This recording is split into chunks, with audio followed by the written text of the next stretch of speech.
Good morning class 9। मैंने आप लोगों को केमिकल बॉन्डिंग कोवलेंट बॉन्डिंग के बारे में पढ़ाया था और आई थिंक उसको कुछ प्रॉब्लम थी कि मैम कोवलेंट बॉन्डिंग में पोलर नॉन पोलर में इक्वल डिस्टेंस के बारे में कैसे पता चलेगा। तो आप सिंपली याद रखेंगे, जब सेम एटम्स होते हैं तो उनके चार्जेस भी सेम होते हैं, तो उनके बीच में इक्वल डिस्टेंस होता है। दूसरा दे रखा था हमारे पास एक और एग्जाम्पल था इसमें CCl4 का। तो बेटा क्लोरीन का जो होता है चारों तरफ से डिस्टेंस बराबर होने की वजह से वो आपस में कट जाते हैं, उनके जो चार्जेस होते हैं वो कट जाते हैं, इसलिए वो नॉन पोलर के अंदर आता है। दूसरा था हमारे पास, नेक्स्ट था पोलर। पोलर में हमारे पास याद रखेंगे आप, इलेक्ट्रोनेगेटिविटी डिफरेंस बहुत ज़्यादा होता है। कुछ बच्चों को कुछ प्रॉब्लम हो रही थी आयनाइजेशन एंथैल्पी, इलेक्ट्रोनेफिनिटी और इलेक्ट्रोनेगेटिविटी के बारे में। आयनाइजेशन एंथैल्पी हमेशा मेटल्स की होती है बहुत कम, क्योंकि वो आसानी से इलेक्ट्रॉन को डोनेट कर देते हैं। जो आसानी से इलेक्ट्रॉन को डोनेट करते हैं, डोनेट करने के लिए जो एनर्जी की जरूरत पड़ती है उसे आयनाइजेशन एंथैल्पी कहा जाता है।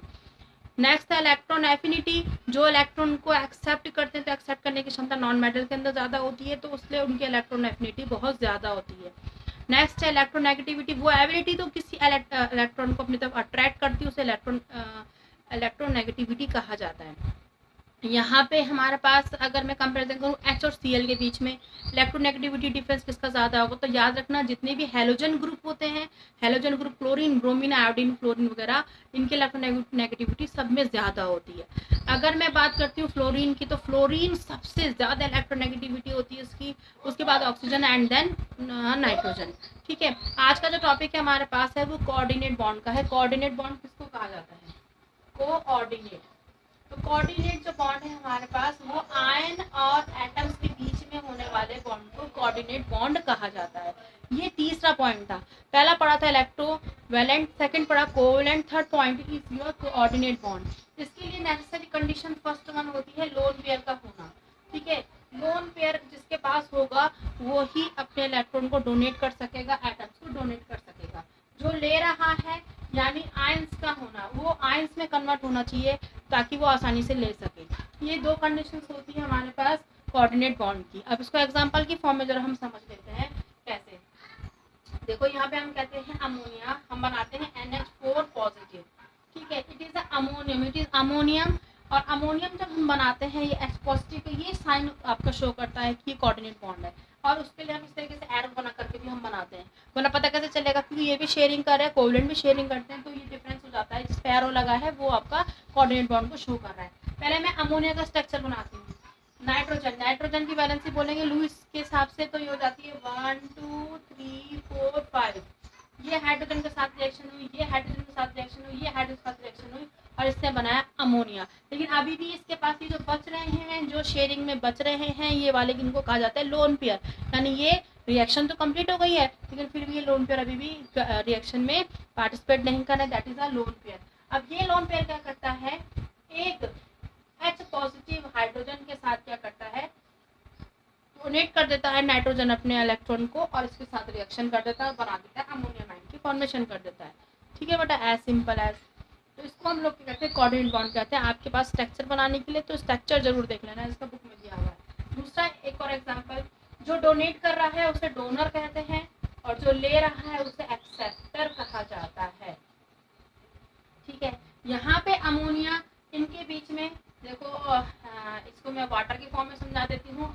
ये रहा वाटर, वाटर का स्ट्रक्चर O और इस तरीके से बनाते हैं H और H। यहाँ पे ये स्लाइटली पॉजिटिव होता है, नेगेटिव होता है और ये आपके स्लाइटली पॉजिटिव चार्ज को एक्वायर करते हैं। यहाँ पे आता है इलेक्ट्रोनेगेटिविटी डिफरेंस। ये अमोनिया भी आपका पोलर है, कोवलेंट, और ये भी आपका वाटर भी आपका पोलर कोवलेंट होता है।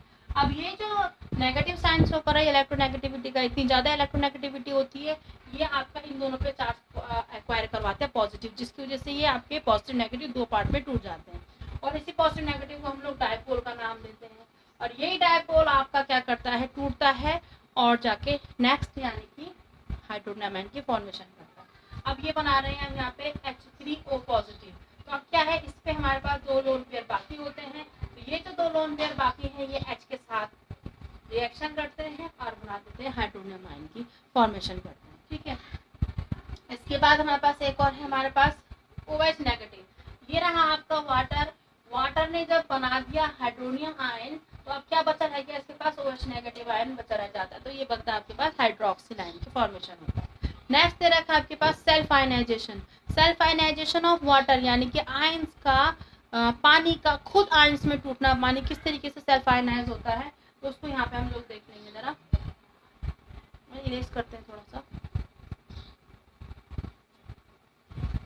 सेल्फ आयनाइजेशन बेटा कोऑर्डिनेट में आपके पास मोस्ट इंपॉर्टेंट है, आपकी इसकी कंडीशन और इसके जो स्ट्रक्चर है, स्ट्रक्चर आप देख लेंगे, वो इम्पोर्टेंट है बेटा आपके पास। बेसिकली वही दो चीजें हैं जो ज्यादा इंपॉर्टेंट है। ठीक, मैं आपको बता रही थी सेल्फ आयनाइजेशन कैसे होता है। तो ये लेंगे आप वाटर, वाटर को तोड़ेंगे तो ये आपका H पॉजिटिव और OH नेगेटिव में टूटता है। फिर ये H पॉजिटिव आपका वाटर के मॉलिक्यूल के साथ रिएक्ट करता है और फॉर्मेशन करता है हाइड्रोनियम आयन की। हो गया ना बेटा हाइड्रोनियम आयन की फॉर्मेशन।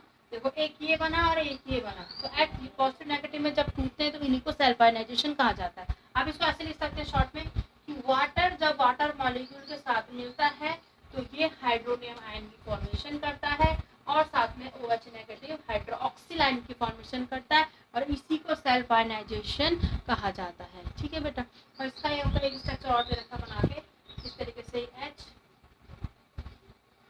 ठीक है, दो लोन पेयर प्लस करके सेम ऐसे यहाँ पे H और H।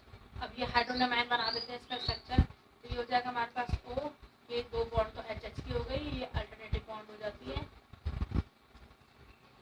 और प्लस करके O 1 2 3 4 5 6 ये सट्टा वाला और H। ठीक है, इस तरीके से आपके पास बना के दिया हुआ है, आप इसको देख लेंगे, that is a self ionization.